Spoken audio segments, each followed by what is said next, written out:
Okay, so what we're going to use is the project item dropdown, which I find is the most versatile in selecting your tables, your fields, even selecting variables if you wanted to do that. I tend to find that I'm rarely selecting a variable. I enter a variable in, but I'm rarely kind of selecting it. But also your scripts as well, that you may want to select a script and have it just run that way, which you could do from the project item list. But again, I usually will, as we'll show you in a few minutes, utilize some other tools there to basically run a script if you select an item, because what I find is no one wants to see a script name called paid underscore test underscore interest or something. They want to see run the days payable outstanding test. That's a lot more user friendly and interesting for use. So again, that's what we can do there. And the other dialogues, as we talked about, was the drop down where you would put numbers and characters in there. And that might be something like you could select an interest rate, 3, 4, 5, 6, 7. You could select what you want. You could add a radio button, which is another one, and that would maybe say do a script if you select that radio button. Or you might have a checkbox where, again, if you had 10 reports listed out, you might want to have a checkbox for each one. You could select them, and then you can have the script run each one. And then the text entry, as we talked about, is where you can enter the numbers and characters. So aside from the project item dropdown, these are the other dropdowns that we utilize. And again, I find the project item is the one that we utilize the most. What I wanted to do is open up the 2-minute script, and what I was going to do is now edit this script to accept all of these dialogues that we've just set up. And instead of having it be something that we could I guess this way we're selecting it as opposed to it being hard coded, and then this would be something that you could select. So with that said, what we'll do first off is I'm going to set up a pause statement, and in the pause statement, in quotes, what I'll do is say this is a 2-minute script to extract above average invoices and calculate stats on our invoice pay data. We'll just say invoice data. So that's that pause statement that we talked about a second ago. And then what we'll do is we'll then open up a dialog, which for right here I'm going to select the build new dialog. And we're going to rather quickly, because we just did this a second ago, I'm going to select the project item list. And we're going to call this input, again, just to keep it simple here. And in the category, we're going to put the table section over, and we'll open this up. And then in the text box here, we're going to note select input file.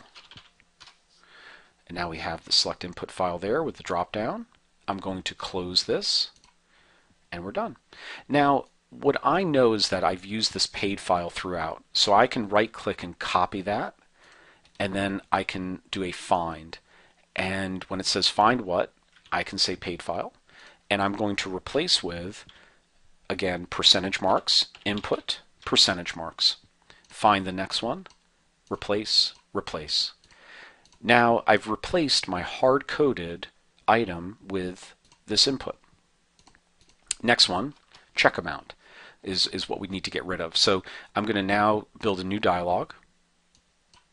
And this is a good one to show you. Bear with me. And we'll say, select check amount. There we go. And in here, we're going to also do the project item list. But this one, I'm going to call it, maybe we can call it V underscore check AMT. So it's variable check amount. And I'm going to select numeric fields, add that to the item, and then anything that's been designated in ACL as a numeric field is something that we'll be able to take a look at. Bear with me 1 second here. Okay, and then I guess, yeah, we don't really need a default here. We have that variable check amount. I'm just going to copy this, so I'm just going to right click and say copy. We'll hit OK. I'll just open this up so you can kind of read whatever field you put in there, hit the OK button, and now I have another dialog. And if you want to get a little crazy, I guess you could comment here and say to select table, and down here to select fields. And then that way you know what these dialogs are. Now I'm then going to highlight the check amount field, do a Control F. It's another way to quickly put whatever's there in here. Replace it with V check amount, and then go replace. Oops, and I goofed up there. I should have put percentage marks. There we go. Rushing. Replace, replace, replace, replace. And I just need to remember now to go back up here and put this guy in between percentage marks. So just to be safe here, I'm going to close my script and say, yes, I do want to save that so that I can go back in now.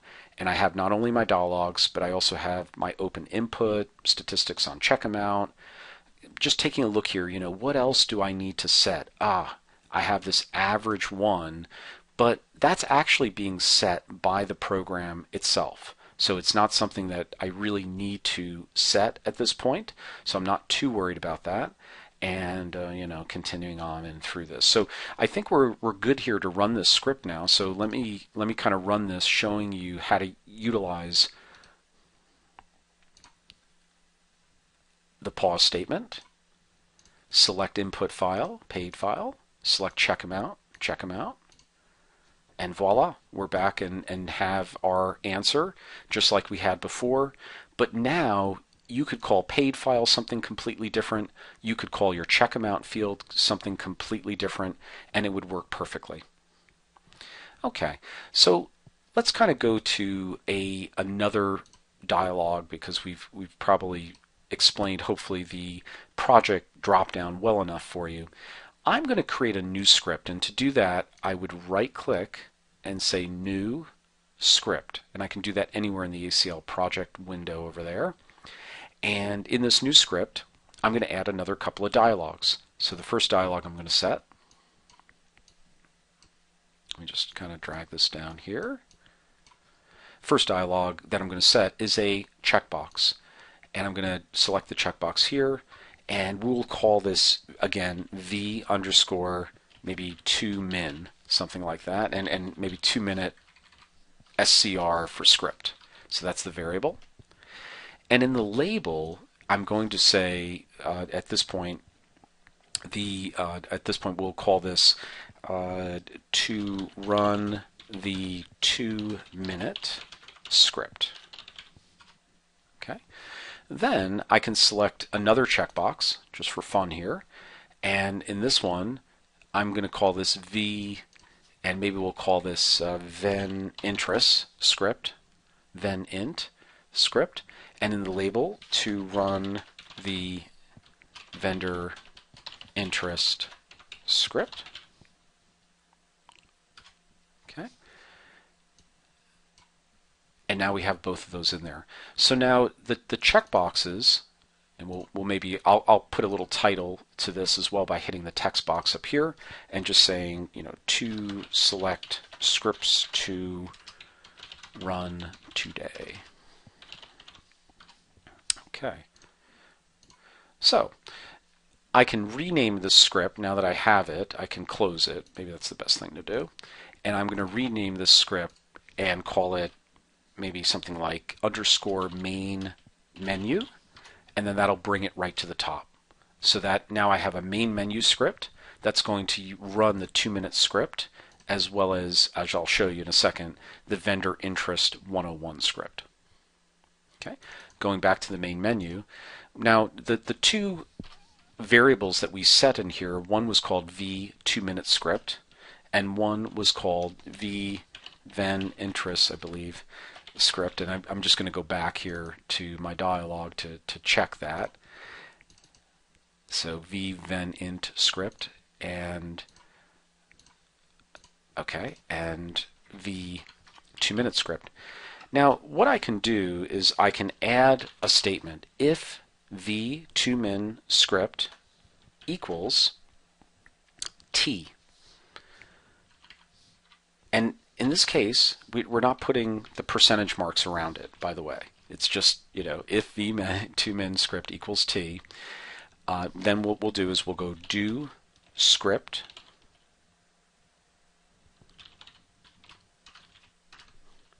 and rather than typing all this, I'm going to call it 2-minute. Oh, sorry about that. Sorry. Yes, I do. Okay, we're going to do this script here, and I'm just going to rename that. I ran it by mistake. We're going to do the 2-minute script. And then here, just to interest of time, I'll do some copying and pasting here. Okay, so first off, it's going to, if basically based on the dialog, if this variable equals a t, do that script. If that equals a t, then do that script. We'll hit the OK buttons and run this main menu. So let me just run the vendor interest script, because it'll just run through cleanly. And it ran the vendor interest script. Now it didn't stop at that point and start asking me all those wonderful questions that we had in here in the dialogues because I didn't select that one. Now if I go again and say run the 2-minute script this time, I can actually go through the motions of selecting those, and it runs that at that point.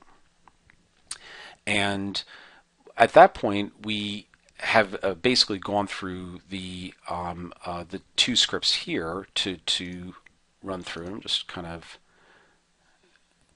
taking a look there.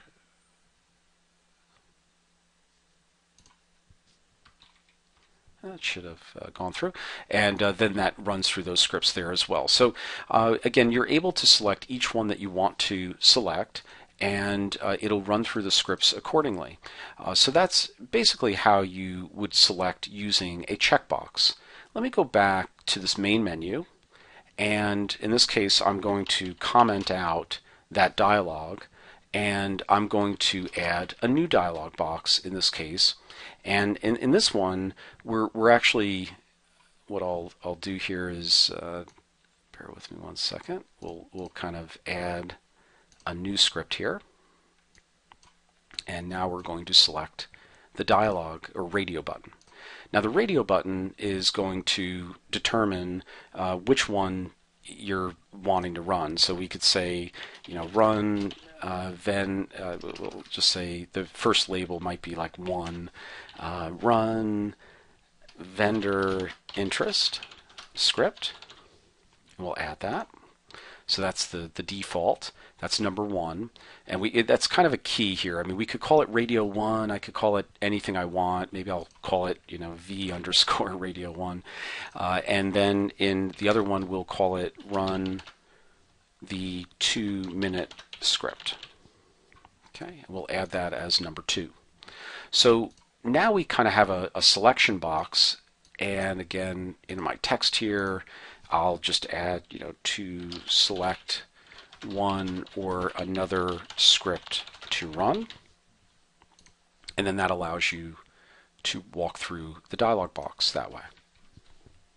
Okay, so with that set up, now what we can do is I'm going to edit my script accordingly, one of them being to basically say v underscore radio 1, and I'm going to copy that down here.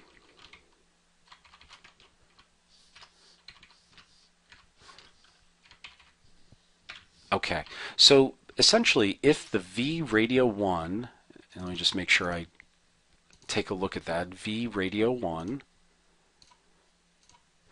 equals a 1, then do script 2-minute script class, then if not, do script vendor interest 101. Okay.